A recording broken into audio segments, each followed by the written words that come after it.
नमस्कार दोस्तों, मैं शिवम डिकोड एग्जाम पर आपका बहुत बहुत स्वागत करता हूं। कक्षा 6 की एनसीईआरटी हमने भूगोल विषय की समाप्त कर ली है, तो आज कक्षा 7 की एनसीईआरटी से हम लोग दोबारा से शुरुआत कर रहे हैं।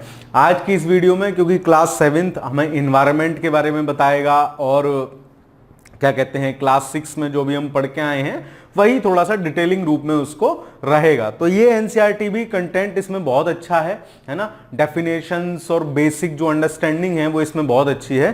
तो आज पहली क्लास में समझते हम चैप्टर 1 और चैप्टर 2 दोनों कर लेंगे, क्योंकि चैप्टर 1 बहुत छोटा सा है, तो लगभग 1 घंटे में ही चैप्टर 1 और चैप्टर 2 दोनों खत्म हो जाएंगे। ठीक है, तो चलो शुरू करते हैं। चैप्टर 1 है पर्यावरण। ठीक है, इन्वायरमेंट क्या है उसके बारे में बताने की कोशिश की गई है। और जैसा कि आपको पता है कि एनसीईआरटी का एक अपना तरीका है, वो कहानी से स्टार्ट करते हैं। तो जैसे अब 7th क्लास स्टार्ट हो रही है, मतलब यहां तो हम लोग कंपटीशन की दृष्टि से पढ़ रहे हैं, लेकिन अब 7th क्लास स्टार्ट हो रही है और लोग गर्मियों की छुट्टी खत्म करते दोबारा से क्लास में आ रहे हैं, तो वही उसी टॉपिक से चैप्टर नंबर 1 स्टार्ट हो रहा है। तो चलिए शुरू करते हैं। लंबी छुट्टियों के बाद रवि स्कूल जा रहा था। ठीक है, लंबी छुट्टियों के बाद रवि स्कूल जा रहा था, तब उसने देखा कि उसके स्कूल के निकट खेल के मैदान में खुदाई हो गई थी। वहीं एक मैदान उनके खेलने के लिए वहां पर था। उसको खराब लग रहा है कि यार यही इसी में खेल रहे थे, इसी को खोद फांद दिया। ठीक है, तो फिर क्या कह रहा है, लोगों ने बताया कि वहां अनेक फ्लैटों वाली एक बड़ी इमारत बनेगी। जब रवि को समझ में आया कि मुलायम घास, गेंदे के फूल एवं तितलियों वाला विशाल मैदान अब हमेशा के लिए नष्ट हो चुका है, तो उसकी आंखों से आंसू छलकने लगे। उसने यह बात अपने सहपाठियों को बताई। सुबह की सभा में प्रधानाचार्य ने भी बहुत उदासी से कहा, देखो कैसे हमारा पर्यावरण बदल रहा है। तो हमारे लिए क्या काम की बात है, हमारे लिए है ये कैसे हमारा पर्यावरण बदल रहा है। ठीक है, तो ये बात कर रहे हैं यही इसी जगह क्लास 6 का लास्ट चैप्टर हमने छोड़ा था कि कैसे हम क्या कर रहे हैं, कुछ भी चीज कहीं भी फेंक रहे हैं, अपने पर्यावरण को नुकसान पहुंचा रहे हैं, और वहीं से कनेक्ट करके दोबारा से यहां बात शुरू हो रही है। ठीक है, चलो आगे देखते हैं। आगे भी वही है, कक्षा में पहुंचकर रवि ने अपने शिक्षक से पूछा कि ये पर्यावरण क्या है। अब प्रिंसिपल ने तो बोल दिया था प्रार्थना सभा में कि पर्यावरण कैसे बदल रहा है, लेकिन अब इस बालक के दिमाग में, रवि के दिमाग में एक बात क्लिक कर गई कि पर्यावरण है क्या। तो उसने क्या किया, अपने माँ साहब से पूछ लिया कि माँ साहब ये बताओ कि ये पर्यावरण क्या है। तो शिक्षक क्या कह रहे हैं, शिक्षक कह रहे हैं कि जो कुछ भी आप अपने आसपास देखते हैं वो सब क्या है, पर्यावरण है। तो ये क्लास 7 के बच्चे को समझाने के लिए है, लेकिन अभी अपने काम की चीज कहां आएगी अभी देखते हैं। रवि कहने लगा, इसका अर्थ है कि स्कूल भवन, मेज, कक्षा में रखी कुर्सियां, यहां तक कि खुला मैदान, सड़क, कूड़ा करकट, मेरे दोस्त, और ये सभी हमारे पर्यावरण के अंग हैं। वो बड़े आश्चर्य से पूछ रहा है। मास्टर ने कह दिया कि जो तुम्हारे आसपास है सब पर्यावरण है। तो उसने सारी चीजें पूछते हुए आश्चर्य से पूछा, क्या ये सब पर्यावरण है? हाँ, शिक्षक ने कहा, लेकिन जरा रुको, कुछ वस्तुओं का निर्माण प्रकृति ने किया है, जैसे क्या क्या, पर्वत है, नदियां, पेड़, प्राणी, जबकि अन्य का निर्माण, सड़क, कार, कपड़े इत्यादि का निर्माण किसने किया है? मानव ने किया है। अब दो छात्र मिलकर कार्य कीजिए, अपने अपने निकट सहपाठी के साथ बैठ के ये कार्य करने के लिए कह रहे हैं क्लास 7 के बच्चों से। लेकिन हमारे काम की क्या चीज है, हमारे काम की यह चीज है कि इन्वायरमेंट में प्राकृतिक घटक भी हैं और मानव निर्मित घटक भी हैं। मतलब हमारे आसपास की ऐसी सारी चीजें जो हमारे आसपास हैं वो सब इन्वायरमेंट हैं, उनमें प्राकृतिक चीजें भी हैं और मानव निर्मित चीजें भी हैं। परिभाषा के रूप में भी आगे बताएंगे कैसे। ठीक है, ये चारों बालक हैं, रवि, परमजीत, जेस्सी, मुस्तफा, आशा। देखो सबसे अच्छी बात पता है क्या है, रवि भी है यहां, परमजीत भी है, जेस्सी भी है, मुस्तफा भी है, आशा भी है। इस बात से क्या दिख रहा है, मतलब सारे धर्म, सारे जेंडर्स को एक साथ समायोजित करके इन्होंने यहां दिखाया है। ये चीजें बताती हैं कि कैसे एनसीईआरटी सभी मायनों में एक बेहतर बुक्स है, बेहतर किताबें हैं। ठीक है, सभी ने सूची बनाई और शिक्षक ने उत्तर कहा कि ऐसी हमारी जरूरतों के कारण होता है। बहुत लंबी सूची बढ़ गई और वो दिन पे दिन बढ़ती रह रही है। ठीक है, तो ये सब क्रियाकलाप थे। यहां मेन इमेज है जो हमें समझाएगा कि इन्वायरमेंट क्या है। अब जैसे आप देख पा रहे होंगे कि पर्यावरण के घटक हमने लिए हैं, पर्यावरण के घटक। तो अभी पीछे पढ़ के आए हैं कि कुछ प्राकृतिक चीजें थी और कुछ मानव निर्मित चीजें थी, दोनों को हमने इन्वायरमेंट का घटक माना। तो प्राकृतिक, नेचुरल क्या क्या है, वायु है, वायुमंडल का पार्ट है, ये हम 6 क्लास में पढ़ चुके हैं। वायुमंडल क्या है, जलमंडल क्या है, स्थलमंडल क्या है। तो स्थलमंडल है ना, स्थल है, स्थलमंडल का पार्ट है, जल है। ये सब क्या है, ये सब इन्वायरमेंट का हिस्सा है। कौन से इन्वायरमेंट का? प्राकृतिक पर्यावरण का हिस्सा है, नेचुरल इन्वायरमेंट का हिस्सा है। अब human made, man made environment का हिस्सा क्या होगा, या कृत्रिम इन्वायरमेंट की चीजें क्या क्या है? इमारतें हैं, पार्क हैं, पुल बना दिए, सड़क बना दी, स्मारक बना दिए, उद्योग धंधे, ये सब क्या है? ये भी पर्यावरण के हिस्से हैं, ये मानव निर्मित पर्यावरण के हिस्से हैं। और मनुष्य, मतलब पर्यावरण में मेन घटक तो मनुष्य ही है ना, मनुष्य के चारों उसके देख रहे हैं तो एक व्यक्ति, परिवार, समुदाय, धर्म, शिक्षण संस्थाएं, आर्थिक क्षेत्र, राजनीतिक, मतलब सब कुछ आप इस डायग्राम से समग्रता से समझ सकते हैं कि सब कुछ जो हम अपने चारों तरफ देख रहे हैं वो क्या है? वो हमारा इन्वायरमेंट है, हमारा पर्यावरण है। इसलिए हम प्राकृतिक वातावरण में परिवर्तन करते हैं और कभी कभी उसे नष्ट भी कर देते हैं। ठीक है, अब देखो इसमें दिखाने की कोशिश की गई है, ये सबसे जरूरी चीज है, ये समझो। ये क्या है? ये मिक्सअप दिखाया गया है। किसका मिक्सअप है? ये पर्यावरण है। ठीक है, पर्यावरण है। कौन कौन सी चीजें हैं? जैविक घटक हैं और अजैविक घटक हैं। जैविक क्या? सजीव प्राणियों का संसार, मतलब जिनमें जीवन है, जैसे हम लोग हैं, पादप जंतु हैं, मतलब हम लोग जंतु में आ जाते हैं, जंतु में एनिमल और मनुष्य अलग अलग आ जाएंगे, और पादप प्रजातियां। तो ये क्या है? ये पर्यावरण के जैविक घटक हैं। और अजैविक घटक क्या है? निर्जीव पदार्थों का संसार, जैसे स्थल है, जल हो गया, पर्वत हो गए, पठार हो गए, ये सब मिलकर क्या कर रहे हैं? होलसम रूप में इन्वायरमेंट कहला रहे हैं। ऊपर के वार्तालाप से आप समझ गए होंगे कि किसी भी जीवित प्राणी के चारों ओर पाए जाने वाले लोग, स्थान, वस्तुएं, प्रकृति को पर्यावरण कहते हैं। तो ये हमारे लिए पहली अंडरलाइन करने जैसी बात है। पर्यावरण क्या है? किसी भी जीवित प्राणी के चारों ओर पाए जाने वाले लोग, स्थान, वस्तुएं एवं प्रकृति को क्या कहते हैं? इन्वायरमेंट कहते हैं, पर्यावरण कहते हैं। आपसे कोई पूछ ले पर्यावरण क्या है, तो बेहतरीन सी 2 लाइन की परिभाषा है, कोई भी मनुष्य, उसके चारों ओर पाए जाने वाले सभी जैविक या अजैविक, या फिर लोग, स्थान, वस्तु एवं प्रकृति को क्या कहेंगे? पर्यावरण। यह प्राकृतिक और मानव निर्मित परिघटनाओं का मिश्रण है। हम देख ही चुके, प्राकृतिक पर्यावरण में पृथ्वी पर पाए जाने वाली जीवीय और अजीवीय दोनों परिस्थितियां सम्मिलित हैं। ठीक है, ये बात ध्यान रखेंगे आप। ये अगर फैक्चुअल इंफॉर्मेशन में आपसे पूछ लिया जाए ना कि प्राकृतिक वातावरण में क्या शामिल है, जैविक तत्व के, अजैविक तत्व के क्या, तो प्राकृतिक पर्यावरण में भी जीवीय और अजीवीय दोनों परिस्थितियां सम्मिलित हैं। ठीक है, तो यहां हमारी 2 लाइन मार्क करने वाली हो गई, पर्यावरण क्या है और प्राकृतिक पर्यावरण क्या है। जबकि मानवीय पर्यावरण में मानव की परस्पर क्रियाएं, उनकी गतिविधियां एवं उनके द्वारा बनाई गई रचनाएं शामिल होती हैं। उनके द्वारा बनाई गई रचनाएं शामिल होती हैं। जैसे यहां अजैवीय चीजों में क्या आ जाएगा? जो प्राकृतिक पर्यावरण की बात हो रही है उसमें जैसे कोई पर्वत है ना, कोई पर्वत है, वो जैविक तो नहीं है, अजैविक चीज है, तो वो भी प्राकृतिक पर्यावरण का हिस्सा होगी। लेकिन मानव ने जो चीजें बनाई हैं, मानव की परस्पर क्रियाओं द्वारा जो चीजें निर्मित हुई हैं, मान लो हमने पुल बना दिया, कोई होटल बना दिया, कोई पार्क बना दिया, तो वो हमारी परस्पर क्रियाओं द्वारा जो निर्मित चीज है वो किसका हिस्सा है? वो मानवीय पर्यावरण का हिस्सा है। तो आपको जो डिफरेंस है वो दोनों में क्लियर होना चाहिए। चलो अब ये कुछ छोटी छोटी चीजें हैं, शब्द व्युत्पत्ति आओ कुछ करके सीखें। पर्यावरण की बात कर रहे हैं कि पर्यावरण शब्द किससे बना है? एनवायरनमेंट से बना है, जिसकी उत्पत्ति फ्रेंच भाषा के इससे हुई है, जिसका अर्थ है पड़ोस, है ना। तो इससे भी बात क्लियर है कि हमारे आस पड़ोस का कोई भी सिस्टम जो है वो सब क्या है? वो सब एनवायरनमेंट है, वो सब पर्यावरण है। ठीक है, कुछ करके सीखें, अपने आसपास के स्थल को देखिए, पड़ोस में भूमि का उपयोग किसके प्रकार हो रहा है, अपन कोई मतलब नहीं है। अपने घर से स्कूल जब आप जाते हैं तो पानी का उपयोग करते हैं, वह कहां से आता है? हमारे दैनिक जीवन में पानी के विभिन्न उपयोगों की सूची बनाएं।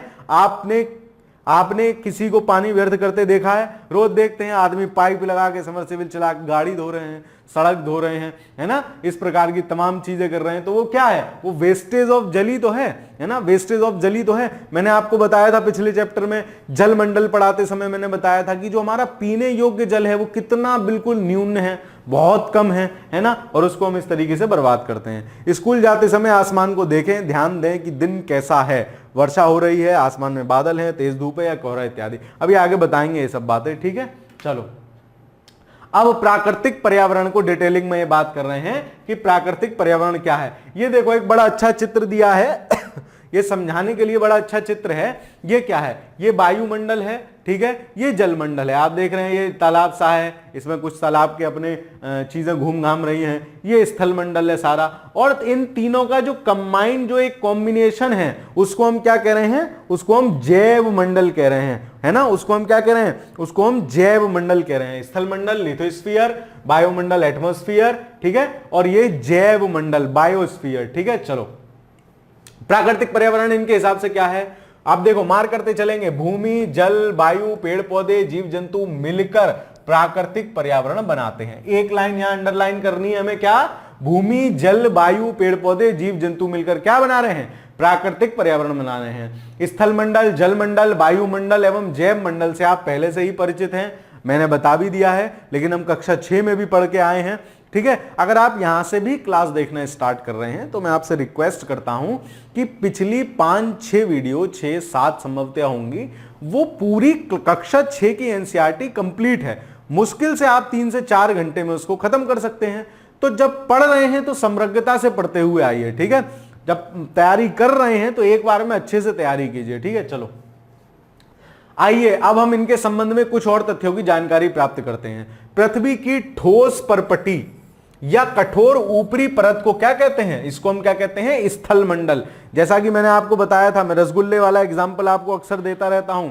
जो हम काला वाला रसगुल्ला खाते हैं उसमें जो ऊपर ब्लैक ब्लैक ब्लैक ब्लैक वाला पार्ट होता है ना, उसको जब आप तोड़ोगे तो पूरा अंदर तक तो ब्लैक होता नहीं।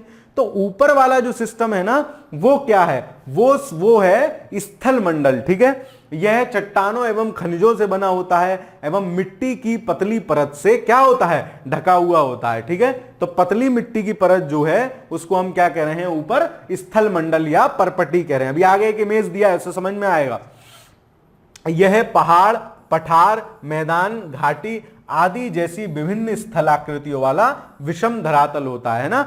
जो भूपरपटी है ना, हमारी जो भूपरपटी है ऊपर की, उस पर क्या क्या हो सकता है? उस पर पर्वत है, पहाड़ है, मैदान है, ये सब चीजें हैं। ठीक है, घाटियां हैं। ये स्थलाकृतियां महाद्वीपों के अलावा महासागर की सतह में भी पाई जाती हैं। मैंने पहले भी आपको इसके विषय में समझाया है कि जैसे हमारे स्थल पे हमें पहाड़, पर्वत और गड्ढे सब देखने को मिल रहे हैं ना, महाद्वीप जैसे क्या है?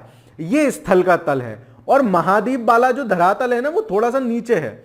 अब जो जो चीजें यहां पे है ना, वो चीजें इस एरिया में भी हैं। है क्या? ये नीचा होने की वजह से जल से सपाट रूप से भर गया है, तो हमको क्या लगता है कि यहां सिर्फ जल ही जल है। लेकिन जैसी संरचनाएं इस धरातल के ऊपर है, वैसे ही समुद्र का जो धरातल है उसके ऊपर भी इस प्रकार की संरचनाएं हैं। ठीक है, उम्मीद करता हूं आप समझ रहे होंगे।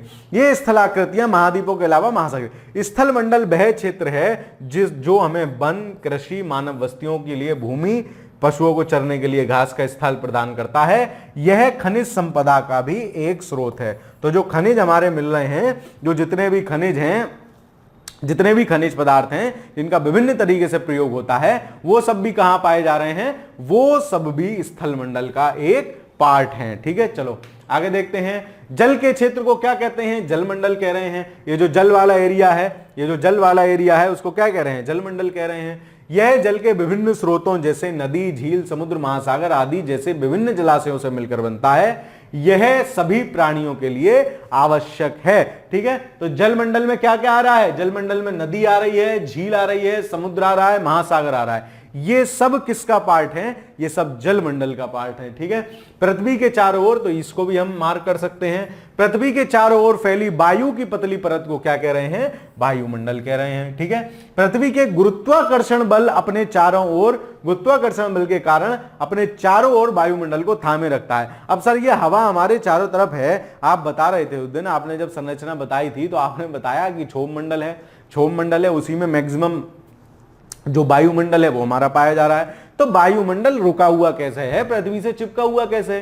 तो जो हमारी पृथ्वी का गुरुत्वाकर्षण बल है वो उस वायु को, उस वायुमंडल को, चारों तरफ की एयर को क्या करता है? अपने में चिपकाए रहता है, अपने आसपास खींचे रहता है। जैसे मान लो किसी किसी में, अब मैं क्या चलो ठीक है, जैसे किसी किसी में बहुत अट्रैक्शन होता है ना। जैसे आपने भी अपने क्या कहते हैं, पढ़ते पढ़ाते समय कोई कन्या देखी होगी जिसके चारों तरफ लड़के घूमते रहते थे, तो क्या है? उसका गुरुत्वाकर्षण बल ज्यादा है, उसका गुरुत्वाकर्षण बल ज्यादा है, उसका आकर्षण बल ज्यादा है, इसलिए उसके चारों तरफ लड़के घूम रहे हैं, उसके चारों तरफ लड़के हैं। इसी प्रकार से पृथ्वी के गुरुत्वाकर्षण बल के कारण क्या है? हमारे चारों ओर वायुमंडल रुका हुआ है, अन्यथा ये वायु कब की चली जाती है। जिसके पास आकर्षण नहीं होता वहां से बालक लड़के भग जाते हैं। उसी तरीके से यहाँ का भी सिस्टम है। चलो खैर, हाँ ऐसे एग्जाम्पल से आपको बढ़िया समझ में आता है ना। चलो खैर कोई बात नहीं। पृथ्वी का गुरुत्वाकर्षण बल थामे रख रहा है, यह सूर्य से झुलसाने वाली गर्मी एवं हानिकारक किरणों से भी हमारी रक्षा करता है। तो वो चारों तरफ जो बालक हैं वो क्या हैं, उस कन्या की रक्षा भी करेंगे, है ना, कोई और आंख उठा के न देख ले, इस प्रकार की चीजें। तो इसी तरीके से जो सूर्य से झुलसाने वाली गर्मी आ रही है, जो एक्स्ट्रा हीट आ रही है, उसको भी क्या करता है, वायुमंडल वापस कर देगा। अभी जब आगे की क्लासेस में जब अर्थ का हीट बजट पढ़ेंगे तो उसमें हम देखते हैं कि कैसे हीट आती है, कैसे वापस जाती है, वो सारी चीजें। अभी आप सिर्फ मोटे मोटे शब्दों में इतना समझ लीजिए कि सन की जो एक्स्ट्रा गर्मी है उसको भी आने से हमारे पास रोकता है कौन, वायुमंडल। ठीक है, चलो। इसमें कई प्रकार की गैस, धूलकण एवं जलवाष्प उपस्थित रहते हैं। वायुमंडल में परिवर्तन होने से मौसम एवं जलवायु में परिवर्तन होता है। भाई वायुमंडल में परिवर्तन हो जाएगा तो मौसम भी बदल जाएगा और जलवायु बदल जाएगी। अब मैंने आपको बताया था कौन लॉन्ग टर्म कौन शॉर्ट टर्म, अब तो पता होगा, क्योंकि नायिका कह रही है, अभिनेत्री कह रही है अभिनेता से कि यार बदलना जाना मौसम की तरह, मतलब तुम जल्दी जल्दी मत चेंज होना। तो मौसम क्या होता है, जल्दी जल्दी चेंज होता है, और जलवायु क्या होती है, दीर्घकालिक किसी भी स्थान की मौसमी दशाएं होती हैं। तो मौसम जो है शॉर्ट टर्म है, जलवायु जो है लॉन्ग टर्म है। इसीलिए वो कह रही है कि तुम जो है शॉर्ट टर्म में चेंज मत होना। पादप एवं जीव जंतु मिलकर जैव मंडल या सजीव संसार का निर्माण करते हैं। यह पृथ्वी का वह संकीर्ण क्षेत्र है जहां स्थल, जल, वायु मिलकर जीवन को संभव बनाते हैं। तो ये जो टैक्स है ये काफी इंपॉर्टेंट है। इसमें आपको जलमंडल पता चल गया, इसमें आपको स्थल मंडल पता चल गया, इसमें आपको वायुमंडल पता चल गया, और इनका कॉम्बिनेशन क्या पता चल गया, इनका कॉम्बिनेशन क्या होता है, जैव मंडल होता है। आप ना सारी कहानी याद करना चाहो, इस वाले इमेज को अपने दिमाग में रखना कि कैसे वायुमंडल है, कैसे जलमंडल है, कैसे स्थल मंडल है, और उनका को पोर्शन सबका मिलाते हुए क्या है, जैव मंडल है। ठीक है, बायोस्फीयर है। चलो अगला देखते हैं। अब ये बता रहे हैं पारितंत्र क्या है। ठीक है, ये बता रहे हैं पारितंत्र क्या है। देखो, पारितंत्र या इकोसिस्टम हम किसको कहते हैं, पारितंत्र या इकोसिस्टम कैसे कहते हैं। रवि की कक्षा के एक एनसीसी कैंप में जेसी ने आश्चर्य से कहा कितनी, अब देखो जो ये फालतू की कहानी होगी ना उसको मैं जल्दी से पढ़ते जाऊंगा, ठीक है, ताकि आपका भी टाइम ज्यादा खराब ना हो और हमको भी ज्यादा टाइम ना लगे। ठीक है, रवि की जहां समझाने वाली चीज होगी वहां रुक के आपको समझाऊंगा। रवि की कक्षा के एक एनसीसी कैंप में जेसी ने आश्चर्य से कहा कितनी मूसलाधार वर्षा हो रही है, इससे मुझे अपना केरल याद आ गया। तुम सबको आकर देखना चाहिए कि कैसे हरे हरे खेतों एवं नारियल के बागानों में लगातार बारिश होती रहती है। तो वो केरल की लड़की है, बारिश तेज देख ली तो कह रही है मुझे केरल जैसी याद आ गई। इससे क्या पता चल रहा है, केरल में लगातार तेज बारिश होती है। ठीक है, चलो। तभी जैसलमेर के रहने वाले हीरा ने आश्चर्य से कहा हमारे यहाँ तो वर्षा होती ही नहीं है। जैसलमेर वाला एरिया कौन सा है, रेगिस्तान वाला एरिया। तो कह रहा हमारे यहाँ वर्षा होती नहीं है, हमें तो दूर दूर तक केवल कीकर और रेत ही नजर आती है, लेकिन वहां ऊंट भी तो मिलते हैं। रवि कह रहा है कि वहां ऊंट भी तो मिलते हैं। अब यहां से मैं दो तीन चीज जो अपने काम की एक्सट्रैक्ट करनी है वो क्या है कि केरल में लगातार बारिश हो रही है, जैसलमेर में बारिश नहीं होती है, और वहां क्या पाए जाते हैं, ऊंट पाए जाते हैं। ये हमारे काम की बात हो गई। अब पारितंत्र की परिभाषा ये दे रहे हैं, वह तंत्र जिसमें समस्त जीवधारी क्या करें, आपस में एक दूसरे के साथ पर्यावरण के उन भौतिक एवं रासायनिक कारकों के साथ परस्पर क्रिया करते हैं जिनमें वे निवास करते हैं। ये सब ऊर्जा और पदार्थ के स्थानांतरण द्वारा समझ। देखो इसको समझो, पारितंत्र क्या है, वो कह रहे हैं कि एक ऐसा सिस्टम जिसमें सब जीवधारी आपस में अन्योन्य क्रिया कर रहे हैं और क्या कर रहे हैं, रासायनिक कारकों के साथ परस्पर क्रिया करते हैं, जिसमें वे निवास कर रहे हैं, जिस एरिया में वहां आपस में अंतर क्रिया कर रहे हैं। और ये सब किसके द्वारा संभव है, एनर्जी ट्रांसफर हो रही है और पदार्थ का ट्रांसफर हो रहा है। एनर्जी ट्रांसफर से क्या मतलब है, जैसे मान लो कि एनर्जी का ही सारा ट्रांसफर है। जैसे कि मान लो फल बना, तो फल कैसे बना, फल कैसे बना, फल कैसे बनता है एक पेड़ पे कि जब उसकी एनर्जी जो स्टोर होती रहती है वो फ्रूट में स्टोर होती है, एक पौधे की एनर्जी है ना। एक पौधे के पास जो एक्स्ट्रा चीजें होती हैं एनर्जी के रूप में, उसके पदार्थ के रूप में, वो कहां स्टोर होती हैं, वो एक फल के रूप में स्टोर होती है। और वो फल हमने खा लिया तो क्या हुआ, पौधे और हमारे बीच में क्रिया हुई है ना, हमारे दोनों के बीच में क्रिया हुई और एनर्जी और पदार्थ का, एनर्जी यानी ऊर्जा और पदार्थ का स्थानांतरण हुआ। तो इसी प्रकार से पूरा इकोसिस्टम काम करता है। ठीक है, चलो आओ कुछ करके सीखे। कहानी से बच्चों की तरह आप भी अपने पर्यावरणीय स्थान का फोटो या चित्र लगाइए। ये सब अपन को नहीं लगाना है। ठीक है, चलो खैर।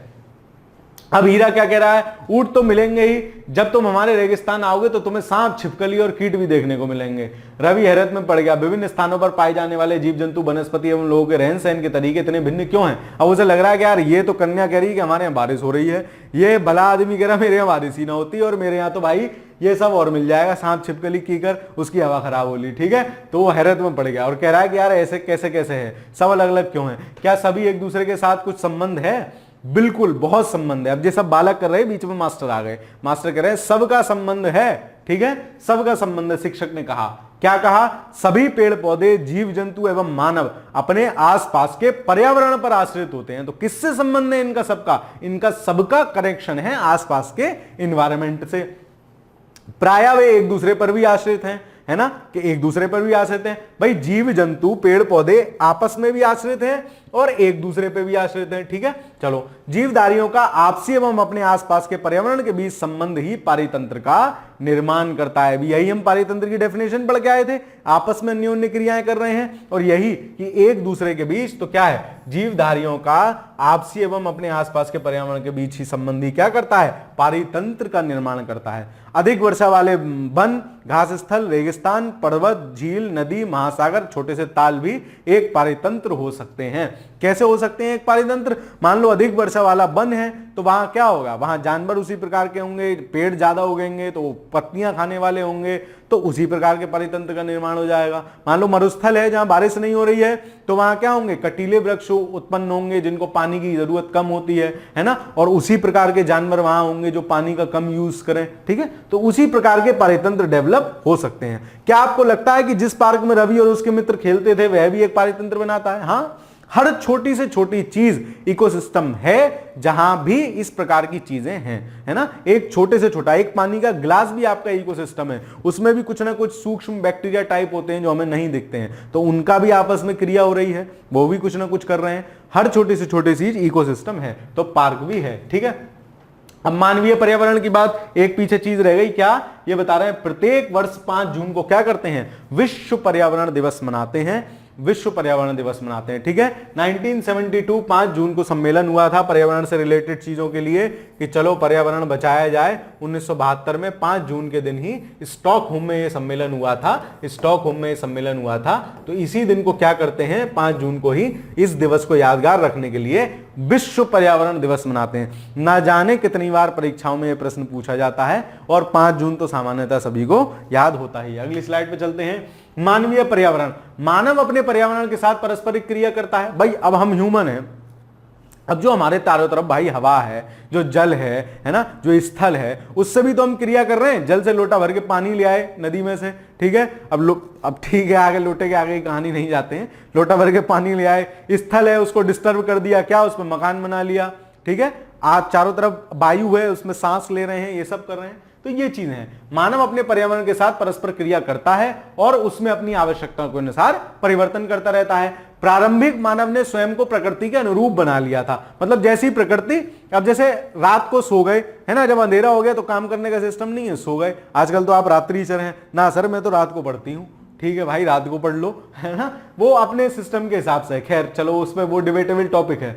उनका जीवन सरल था एवं आसपास की प्रकृति से उनकी आवश्यकताएं पूरी हो जाती थी। समय के साथ कई प्रकार की आवश्यकताएं बढ़ी। मानव ने पर्यावरण के उपयोग और उसमें परिवर्तन करने के तरीके सीख लिए। उसने फसल उगाना, पशु पालना एवं स्थायी जीवन जीना सीख लिया। पहिए का आविष्कार हो गया। भाई पहले जहां पड़े हैं वहीं पड़े हैं, है ना, यहाँ पे अमरूद का पेड़ है तो यहीं अमरूद मिलेगा और कहीं नहीं मिलेगा। लेकिन फिर क्या हुआ? पहिए का आविष्कार हो गया और आवश्यकता से अधिक अन्न उपजाने जाने लगे। तो क्या हुआ? वस्तु विनिमय पद्धति का विकास हुआ। पहले तो लोग क्या करते भाई, पेट भरने के लिए खाली उगा लिया, खा लिया, मस्त जीवन है, मौज लो, ठीक है। अब जब ज्यादा अनाज पैदा होने लग गया तो क्या हो गया? वो एक्स्ट्रा हो गया। तो कोई चीज बना रहा है, कोई चीज बना रहा है, तो तू हमसे क्या ले जा भाई? तुम हमसे ले जाओ गेहूं ले जाओ और हमें क्या दे जाओ? हमें कुछ और दे जाओ जिस चीज की हमें जरूरत है। तो इस सिस्टम को क्या कहते थे? वस्तु विनिमय प्रणाली, इंग्लिश में इसको बोलते हैं वाटर सिस्टम। यह वस्तुओं की अदला बदली का व्यापार है जिसमें धन का प्रयोग नहीं होता है, ठीक है, धन का प्रयोग नहीं होता है। जैसे मान लो ये टी शर्ट है, तो मैं जहां से टी शर्ट लाया, मान लो मैं कुछ और काम करता हूं, मैं चाय बनाता हूं, तो मैं उससे कह दूंगा कि भाई तू मुझे टी शर्ट दे दे और तू मेरे पास से चाय पीता रही हो, ठीक है। तो वस्तु विनिमय हो गया। या मुझे गेहूं है मेरे पास, मुझे चावल चाहिए, तो मैंने एक ऐसा व्यक्ति ढूंढा जिसको गेहूं चाहिए हो और जिसके पास चावल हो, तो मैंने अपने गेहूं उसे दे दिए और उससे चावल ले लिए। तो इस टाइप को क्या कहते हैं? वस्तु विनिमय।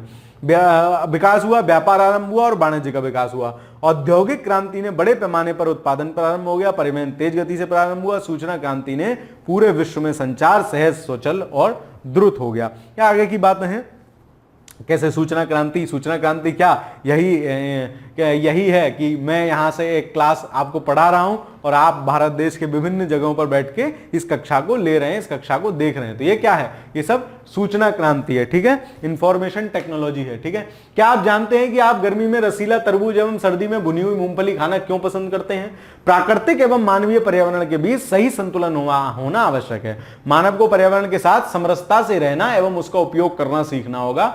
रवि की कक्षा में मिजोरम की भी एक लड़की है, उसका नाम है नूरी, ठीक है, उसका नाम क्या है, उसका नाम है नूरी। वह अक्सर अपने स्थान की हरियाली की बात करती रहती है। खेल के मैदान नष्ट होने के कारण रवि की उदासी को देखकर नूरी ने उसको कहा कि अब जो अगली छुट्टियां आएंगी तो मेरे घर चलियो भाई, ठीक है। रवि के शिक्षक ने सभी बच्चों से कहा कि छुट्टियों में जिन स्थान पर जाएंगे वहां के भूदर्शों और उन सब चीजों का क्रियाकलाप करके लेके आएंगे कि उन्होंने वहां क्या क्या देखा। ये कुछ करके सिखा रहे हैं आप, व्यक्ति बुजुर्ग से बातें कीजिए, कुछ नहीं, कोई नहीं, ठीक है, अपने मतलब का सिस्टम नहीं है। तो हमने अभी क्या देखा, हमने देखा इन्वायरमेंट क्या है, पर्यावरण क्या है, हमने देखा पारितंत्र क्या होता है, इकोसिस्टम क्या होता है, हमने देखा स्थल मंडल, जल मंडल, वायुमंडल क्या क्या चीजें हैं। और आपस में मैं अगर दो चीजें यहां जो हमारी इंपॉर्टेंट थी, एक पर्यावरण, एक इकोसिस्टम, दोनों को अगर मैं कंक्लूड करना चाहूं तो पर्यावरण क्या है, हमारे आसपास की सभी जैविक और अजैविक चीजें पर्यावरण है। और पारितंत्र क्या है, जब वो आपस में क्रियाकलाप करते हैं, आपस में अन्योन्य क्रिया के स्वरूप क्या करते हैं, वो एक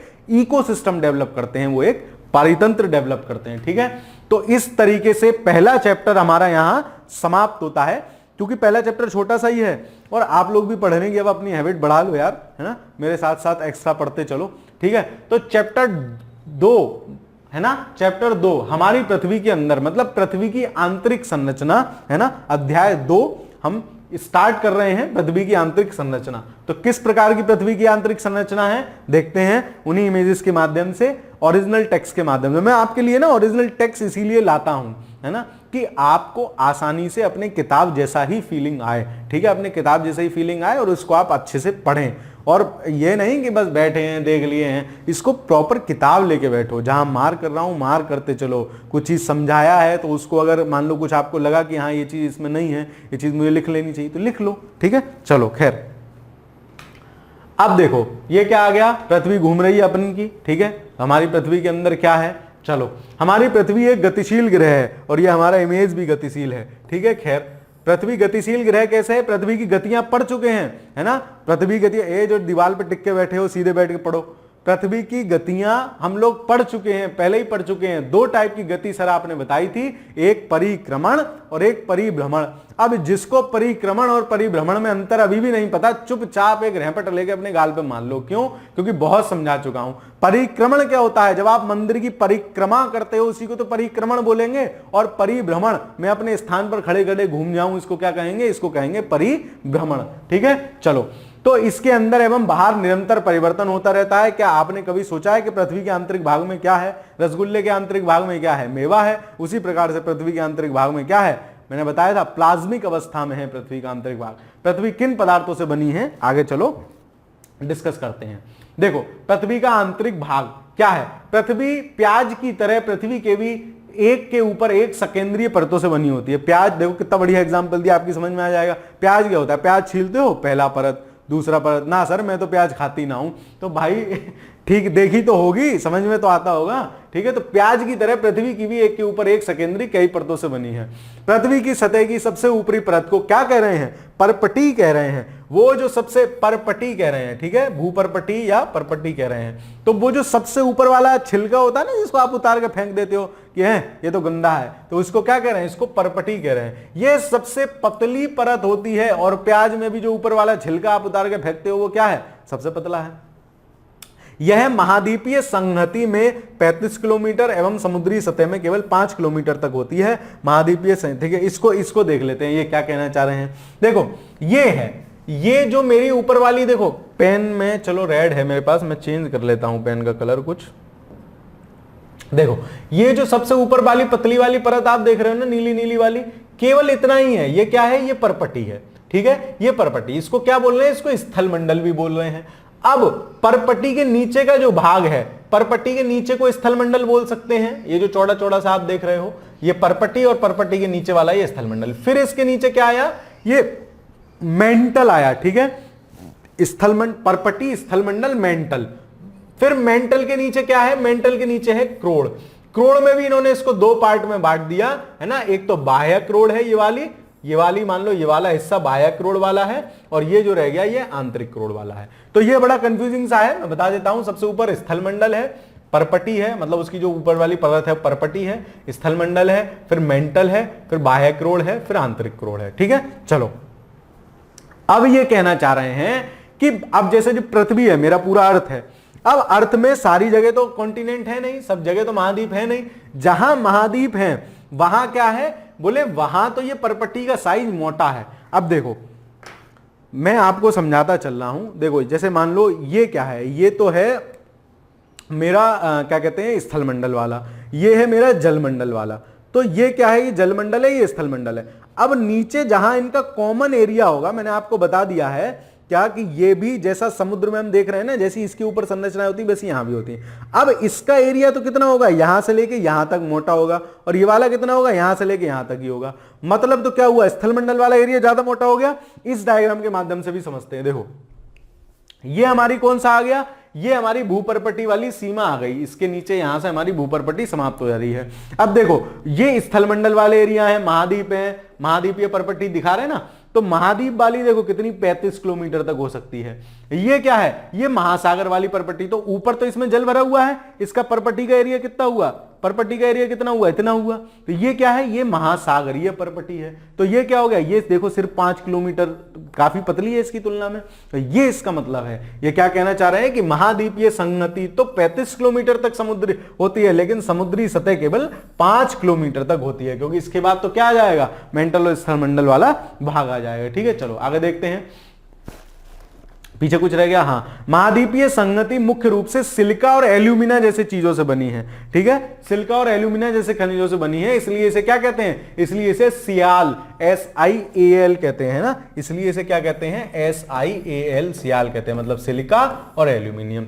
तथा कहा जाता है महासागर की परपट्टी मुख्यतः सिलिका और मैग्नीशियम से बनी है। ये यहां ना बड़ा कंफ्यूजिंग फैक्ट है, इसको याद रख लेना। अकॉर्डिंग टू 7th क्लास की एनसीईआरटी, डिटेल में जब हम पढ़ेंगे तो उसमें अलग कॉन्सेप्ट आ जाता है, लेकिन अभी आप इतना याद रखें कि ये जो महासागर वाली परपट्टी थी ना मेरी, वो तो सियाल से बनी हुई थी, और महाद्वीप वाली तो सियाल से बनी हुई थी, और जो महासागर वाली है वो किससे बनी हुई है? SiMe, यानी मैग्नीशियम, SiMg। सिलिका है और मैग्नीशियम है इसमें। ठीक है, तो ये सीमा है। ठीक है, सीमा है। चलो इसलिए इसे सीमे बोल रहे हैं, SiMe। परपट्टी के ठीक नीचे मेंटल होता है, जो 2900 किलोमीटर की गहराई तक फैला हुआ होता है। ठीक है, तो ये जो परपट्टी थी ये स्थलमंडल का ही भाग थी, है ना। और इसके नीचे क्या है? इसके नीचे मेंटल है, जो कितना है? 2900 किलोमीटर तक फैला हुआ होता है। इसकी सबसे आंतरिक परत क्या है? इसकी सबसे आंतरिक परत क्या है? इसकी सबसे आंतरिक परत क्रोड़ है ना। मेंटल के नीचे क्या आ जाएगा? क्रोड़ आ जाएगा। ठीक है, देखो जिसकी त्रिज्या लगभग कितनी है? 3500 किलोमीटर होती है। इसकी त्रिज्या लगभग कितनी होती है? 3500 किलोमीटर होती है। यह मुख्यतः निकिल एवं लोहे की बनी हुई होती है। तो किसकी? निकिल एवं लोहे, Na और Fe, निकिल और लोहे की बनी हुई होती है। किसकी बात चल रही है? ये क्रोड़ की बात चल रही है। ठीक है, तथा इसे निफे कहते हैं। केंद्रीय क्रोड़ का तापमान और दाब काफी ज्यादा उच्च होता है। ठीक है, दोबारा समझ लो। सबसे ऊपर क्या था? भूपरपट्टी या स्थलमंडल का एक पार्ट था, उसके भीतर क्या था? मेंटल था, उसके भीतर क्रोड़ था। तीन चीजें आपको याद रखनी है। स्थलमंडल का ही ऊपर वाला पार्ट क्या कह रहे हैं? भूपरपट्टी कह दे रहे हैं उसको। ठीक है, भूपरपट्टी कह दे रहे हैं। बीच में क्या है? बीच में क्या है? मेंटल है, और नीचे क्या है? क्रोड़ है। क्रोड़ तो हम वैसे भी जानते हैं, किसी चीज का मैं आपसे कहूं क्रोड़ एरिया क्या होगा तो आप बता देंगे ना क्रोड़ क्या होता है? सबसे आंतरिक वाला हिस्सा। ठीक है, चलो अब देखो ये एक कितनी बढ़िया बात दी गई है। पृथ्वी के आयतन का केवल 1%, समझ रहे हो? केवल 1% क्या है? परपट्टी है। जैसे प्याज का ऊपर वाला छिलका जो होता है ना, वो पूरे प्याज का कितना है? ना के बराबर उसका वॉल्यूम होता है, बहुत कम है। तो 1% क्या है? 1% हिस्सा ही परपट्टी है। 84% हिस्सा क्या है? मेंटल है, एवं 15% हिस्सा क्या है? क्रोड़ है। यह बात आपको याद रखना है। तो सबसे ज्यादा आयतन में क्या है? सबसे ज्यादा मेंटल है, और 14% क्रोड़ है, और क्या कहते 15% क्रोड़ है, 84% मेंटल है, और 1% केवल भूपरपट्टी वाला मामला है। ठीक है, चलो अब इसके आगे देखते हैं शैल एवं खनिज। पृथ्वी की परपटी, आज कक्षा थोड़ी लंबी हो सकती है लेकिन इसको कंप्लीट ही कर लेंगे। पृथ्वी की परपटी अनेक प्रकार की शैलों से बनी है। पृथ्वी की परपटी बनाने वाले खनिज पदार्थ किसी प्राकृतिक पिंड को शैल कहते हैं। अब शैल क्या है, तो जो पृथ्वी की परपटी, जो आप अभी इतनी देर से परपटी परपटी पढ़ते हुए आए हो ना, क्या प्याज का ऊपर वाला हिस्सा, ऐसा ऊपर वाला गोलगप्पे का, सॉरी गोलगप्पा कह रहा हूं, रसगुल्ले का ब्लैक वाला पार्ट, वो सब क्या है, परपटी है ना। भूमि की ऊपर की पतली परत क्या है जिसपे हम रह रहे हैं, परपटी है। तो ये किससे बन के बनी हुई है, ये शैलों से निर्मित है। और शैल का रंग, आकार और विभिन्न हो सकते हैं, विभिन्न टाइप की शैल हो सकते हैं। मुख्य रूप से शैल कितने प्रकार की होती हैं, तो मुख्य रूप से शैल 3 प्रकार की होती हैं। सर हम क्या पढ़ रहे हैं, हम पढ़ रहे हैं पृथ्वी के अंदर की संरचना। पृथ्वी के अंदर की संरचना में हमने देखा कि सबसे ऊपर जो सिस्टम है उसको क्या कह रहे हैं, भूपर्पटी कह रहे हैं। और भूपर्पटी किसका भाग है, स्थल मंडल का ही एक पार्ट है। उसके नीचे क्या है, मतलब आप कह सकते हो स्थल मंडल है, फिर मेंटल है, फिर क्रोड़ है। और स्थल मंडल का ही सबसे ऊपरी भाग क्या है, परपटी है। फिर हम देख रहे हैं कि जो परपटी है वो परपटी बहुत सारी सेल से मिलकर बनी हुई हो सकती है, बहुत सारी चट्टानों से मिलकर बनी हुई हो सकती है। और वो चट्टान कितने प्रकार की होती हैं, तो वो चट्टान 3 प्रकार की होती हैं, आग्नेय चट्टान, अवसादी चट्टान, रूपांतरित चट्टान। ठीक है, आग्नेय या इग्नियस सेल है ना, आग्नेय या इग्नियस सेल, अवसादी या सेडिमेंट्री सेल, और कायांतरित या मेटामॉर्फिक सेल। ठीक है, कायांतरित या मेटामॉर्फिक सेल। अब ये कह रहे हैं कि द्रवित मैग्मा ठंडा होकर ठोस हो जाता है। अब सर ये मैग्मा क्या आइटम है, 6 क्लास की एनसीईआरटी में बताया मैंने कि पृथ्वी के अंदर का क्रोड़ क्या है और रसगुल्ले के अंदर का क्या है, वो रसगुल्ला वहां मेवा भरी हुई है, या पृथ्वी के अंदर क्या है, प्लाज्मिक फॉर्म में लिक्विड है, जिसको हम क्या बोलते हैं, जब वो अंदर रहता है मेल्ट फॉर्म में है, तो मेल्ट है इसलिए उसको बोल रहे हैं मैग्मा। और वो मैग्मा अगर गलती से अर्थ की भूपर्पटी से बाहर आ जाए तो उसको क्या कहते हैं, लावा। क्यों, क्योंकि उससे कह रहे हैं ला, बाहर लेके आ, तो उसका नाम क्या रख दिया, लावा रख दिया। ऐसा है कुछ नहीं, आपको याद कराने के लिए बताता हूं सिर्फ। ठीक है, चलो। तो द्रवित मैग्मा ठंडा होकर ठोस हो जाता है।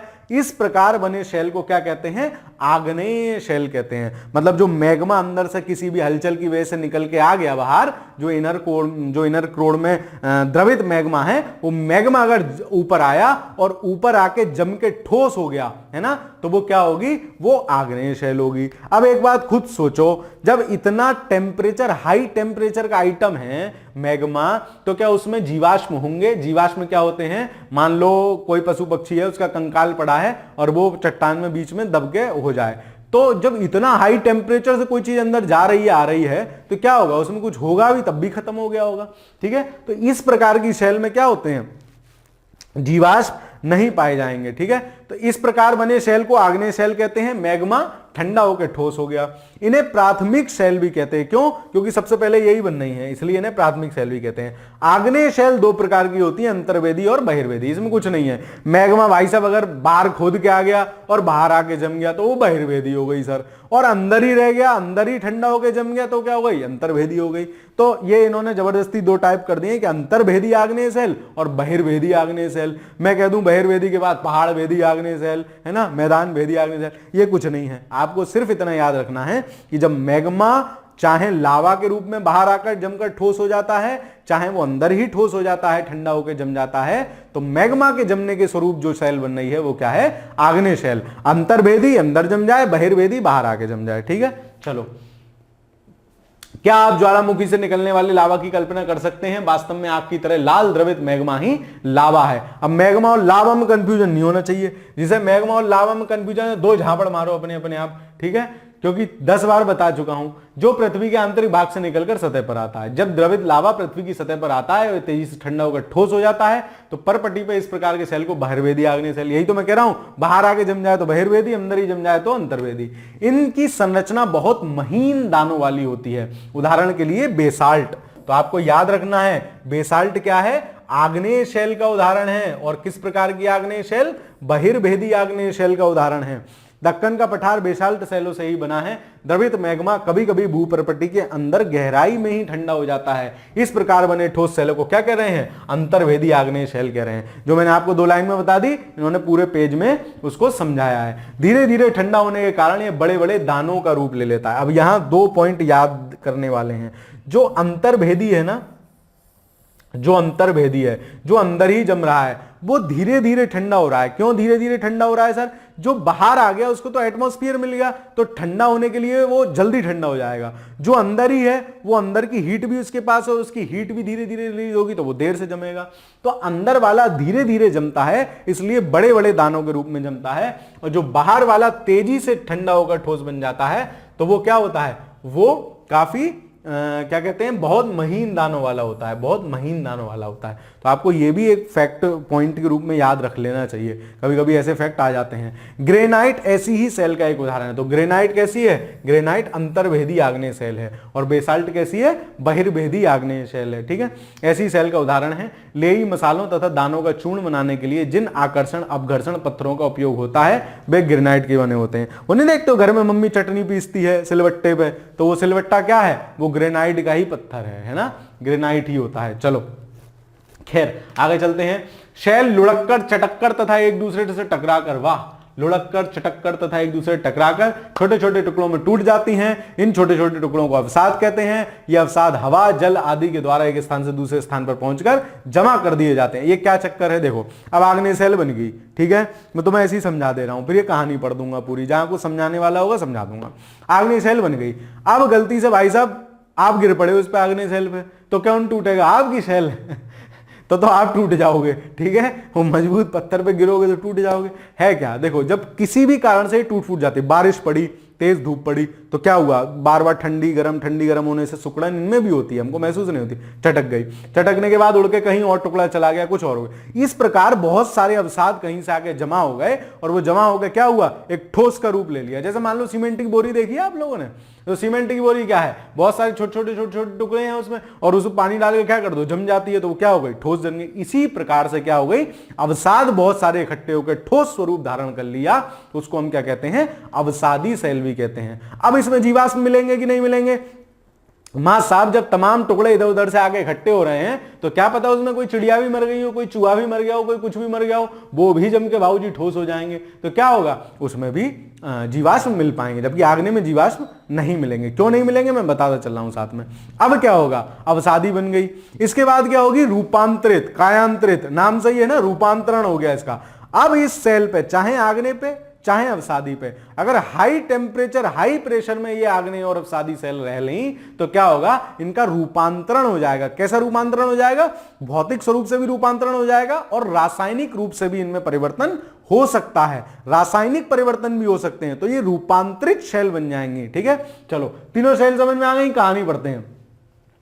हवा के द्वारा एक स्थान दूसरे स्थान पर जमा कर दिए जाते हैं। ये अद्रण अवसाद जमकर कठोर होकर सेल बन जाता है, सेल बन जाता है, सेल की परत बन जाता है। ठीक है, इस प्रकार की सेलों को अवसादी सेल कह रहे हैं। यही तो मैं बता रहा था, सारे टुकड़े इकट्ठे हो गए, एक जगह जम गए, अवसादी सेल। उदाहरण के लिए बलुआ पत्थर रेत के दानों से बनता है। इन सेलों में पौधों, जानवरों एवं अन्य सूक्ष्म जीवाणुओं जो कभी इन सेलों पर रह रहे हैं के जीवाश्म भी हो सकते हैं। कहानी आपको पूरी समझा दी गई। ठीक है, आग्नेय एवं अवसादी सेल उच्च ताप और उच्च दाब के कारण कायांतरित शैलों में परिवर्तित हो सकती हैं। उदाहरण के लिए चिकनी मिट्टी स्लेट में, चूना पत्थर संगमरमर में।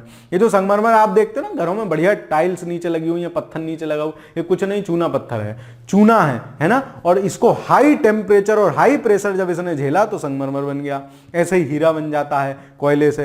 तो आप मतलब समझ रहे हो, इसी प्रकार आपको भी हाई टेम्परेचर हाई प्रेशर में झेलना होगा। हाई टेम्परेचर हाई प्रेशर, तभी आप भी क्या बनोगे? संगमरमर बनोगे, हीरा बनोगे। मतलब कड़ी मेहनत करनी पड़ेगी भाई एग्जाम निकालने के लिए। तो हाई प्रेशर भी झेलना पड़ेगा, गर्मी पड़ रही फिर भी पढ़ना पड़ेगा, ये सब सिस्टम है। ठीक है, चलो खैर, तो इस प्रकार से जो है सेल हमारी क्या है? 3 टाइप की होती हैं। ठीक है, हमने देख लिया कौन कौन सी। आग्नेय मतलब अंदर से सीधे मैग्मा निकले, जम जाए आग्नेय, उसका टुकड़ा टुकड़ा होकर दोबारा से वो सेट होकर दोबारा पत्थर बन जाए, अवसादी। और उसके बाद उस पर हाई टेम्परेचर हाई प्रेशर पड़ ले तो वो कौन सी होगी? वो होगी हमारी रूपांतरित शैल। ठीक है, अगला देखते हैं। शैल हमारे लिए बहुत उपयोगी हैं। क्या उपयोगी हैं? देखो, कठोर शैलों का उपयोग सड़क, घर एवं इमारत बनाने के लिए किया जाता है। आप पत्थरों का उपयोग खेलों में करते हैं। उदाहरण के लिए 7 पत्थर, पिट्ठू, चिवी-डिड्डी, स्टापू, गिट्टी। अरे ये सब आप कहाँ खेले होंगे, आप तो टेम्पल रन के जमाने वाले लोग हैं। ठीक है, वो गिट्टी होती थी, 7 पत्थर इकट्ठे करके ऐसे उला के उनको एक साथ बटोरना होता था, और वो उस टाइप के गेम होते थे।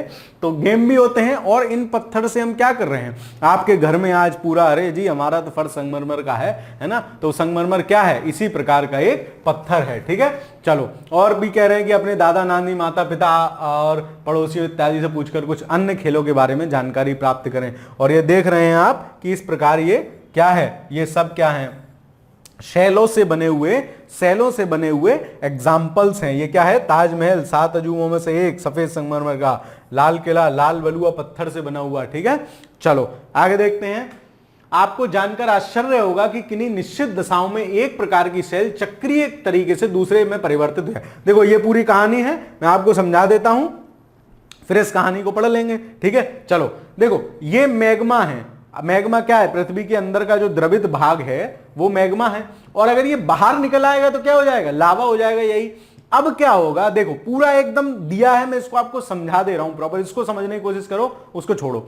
देखो मैग्मा है, मैग्मा अंदर निकल के ये रेड रेड आपको दिख रहा है, मान लो ये जम गया तो ये क्या हो गई, आग्नेय शैल हो गई। ठीक है, आग्नेय शैल हो गई। अभी तो इधर वाले एरो की बात हो गई, अभी इधर वाला भी बाद में बताऊंगा। आग्नेय शैल हो गई, आग्नेय शैल के क्या हुए, टुकड़े हो गए, कैसे भी करके अवसाद उसका इकट्ठा हो गया, तलछट, किसी भी तरीके से अवसाद इकट्ठा हो सकता है, हवा उड़ा के थोड़े बहुत टुकड़े ले गई, पानी ने काट दिया, है ना, इस प्रकार से इसका अवसाद इकट्ठा हो गया। अब अवसाद से क्या होगा, या तो ये जम के क्या होगी, अवसादी सेल जम के बन जाएगी, मतलब इधर वाला एरो हमारा खत्म हो गया, दूसरा रह गया, सब बताता चलूंगा। क्या होगी, अवसादी सेल बन जाएगी, और अवसादी सेल जब हाई टेम्परेचर हाई प्रेशर झेलेगी तो वो क्या होगी, कायांतरित सेल बन जाएगी। इसी प्रकार से सीधे अगर आग्नेय सेल भी हाई प्रेशर हाई टेम्परेचर झेलेगी तो वो क्या होगी, कायांतरित सेल बन जाएगी। और कायांतरित सेल के भी टुकड़े हो सकते हैं। भाई संगमरमर तुम्हारे घर पे लग रहा है, ठीक है, अब घर पे लग रहा है, छोटे छोटे जो टुकड़े बचे उनको क्या करते हो, सजा के थोड़ी रखते हो, फिकवा देते हो कूड़े के ढेर पे, वो कूड़े का ढेर कहीं और ढेर पे जाके फिक गया तो क्या हुआ, वो भी जम के फिर कायांतरित सेल से भी पुनः चट्टान बन गई। तो कायांतरित सेल से भी क्या हो सकता है, दोबारा तलछट या अवसाद बन सकता है, मतलब ये वाला एरो भी खत्म। और अवसादी सेल से क्या हो सकता है, अवसादी सेल से सीधे वो मैग्मा में भी जा सकती है, मतलब मैग्मा निकलते समय वो उसमें समा जाए। इसी प्रकार से आग्नेय सेल भी मैग्मा निकलते समय उसमें समा जाए, और कायांतरित सेल भी मैग्मा निकलते समय उसमें समा जाए। सर ये समाने वाला क्या चक्कर है, भाई मेरे इतना हाई टेम्परेचर उस मैग्मा का होता है कि कोई भी संरचना अंदर आए सब स्वाहा, ठीक है, सब लावा बन जाती है, सब वो बन जाती है। ठीक है, तो इस तरीके से, और अवसादी सेल का भी इस तरीके से टूट टूट के अवसाद पुनः से भी हो सकता है। मतलब आपको समझ में आ गया, कोई भी किसी में भी मिक्स हो सकता है। आग्नेय सीधे मैग्मा में भी जा सकता है, रूपांतरित में भी, आग्नेय से रूपांतरित भी बन सकती है, और आग्नेय से अवसादी भी बन सकती है, और आग्नेय से रूपांतरित भी बन सकती है, और आग्नेय और अवसादी दोनों से भी रूपांतरित बन सकती है। ठीक है, तो इस प्रकार आपको ये चीजें ध्यान रखनी है। ये पूरा शैल चक्र है। अब यही कथानक इन्होंने यहां लिखा होगा, एक सेल से दूसरे सेल में परिवर्तन होने की इस प्रक्रिया को क्या कहते हैं, शैल चक्र कहते हैं। आपसे पूछ ले शैल चक्र क्या है, तो एक सेल का दूसरे सेल में परिवर्तन होने की प्रक्रिया क्या है, शैल चक्र है। आप जानते हैं कि द्रवित मैग्मा ठंडा होकर ठोस आग्नेय शैल बन जाता है, अभी पढ़ लिया हमने। यह आग्नेय शैल छोटे छोटे टुकड़ों में टूटकर एक स्थान से दूसरे स्थान पर स्थानांतरित होकर अवसादी सेल का निर्माण करती है। ज्यादा एक जगह इकट्ठे हो गए छोटे छोटे टुकड़े, जम गए, फिर हाई टेम्परेचर ताप और दाब के कारण आग्नेय एवं अवसादी सेल कायांतरित शैलों में बदल जाते हैं। अत्यधिक ताप एवं दाब के कारण कायांतरित शैल पुनः पिघलकर क्या होती है, मैग्मा बन जाती है। कोई भी शैल पुनः पिघलकर क्या होगी, मैग्मा बन सकती है। यह द्रवित मैग्मा पुनः ठंडा होकर आग्नेय शैल में परिवर्तित हो जाता है। तो एक गोल चक्कर सा चलता रहता है। आग्नेय से सीधा सीधा मान लो, आग्नेय से अवसादी बनी, अवसादी से रूपांतरित बनी, रूपांतरित फिर मैग्मा में चली गई और हाई टेम्परेचर प्रेशर के कारण, और फिर वो मैग्मा दोबारा से आग्नेय शैल बन गया। ठीक है, तो शैल का चक्र इन्होंने बता दिया क्या है।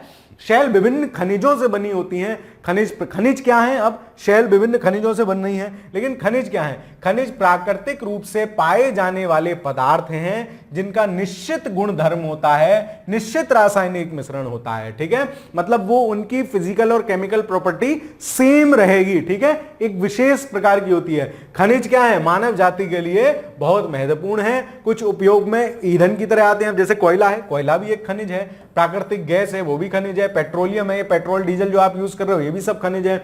इनका उपयोग उद्योगों औषधि एवं उर्वरक बनाने में होता है, जैसे लोहा, एल्यूमिनियम, सोना, यूरेनियम इत्यादि। ये भी सब क्या है? ये भी सब खनिज हैं। आओ कुछ करके सीखें। आपके राज्य में कौन कौन से खनिज पाए जाते हैं अपनी कक्षा में दिखाने के लिए कुछ नमूने एकत्र कीजिए। तो ये कक्षा 7 वालों से कहा जा रहा है, ठीक है। तो इसी के साथ हमारा चैप्टर नंबर 6 चैप्टर नंबर पहला और चैप्टर नंबर दूसरा 7th क्लास की एनसीईआरटी का समाप्त होता है ना। तो इसी तरीके से जैसे हमने कक्षा 6 की एनसीईआरटी करी है, इसी तरीके से कक्षा 7 की, 8 की और इसी प्रकार चीजें आगे चलती रहेंगी। आप अपना प्यार मोहब्बत इसी तरीके से बना के रखिएगा और अपने दोस्तों के साथ वीडियो साझा कर दीजिए। चैनल पर नए हैं तो चैनल को सब्सक्राइब करके जाइएगा। बाकी पढ़ते रहिए, खुश रहिए, मस्त रहिए। धन्यवाद।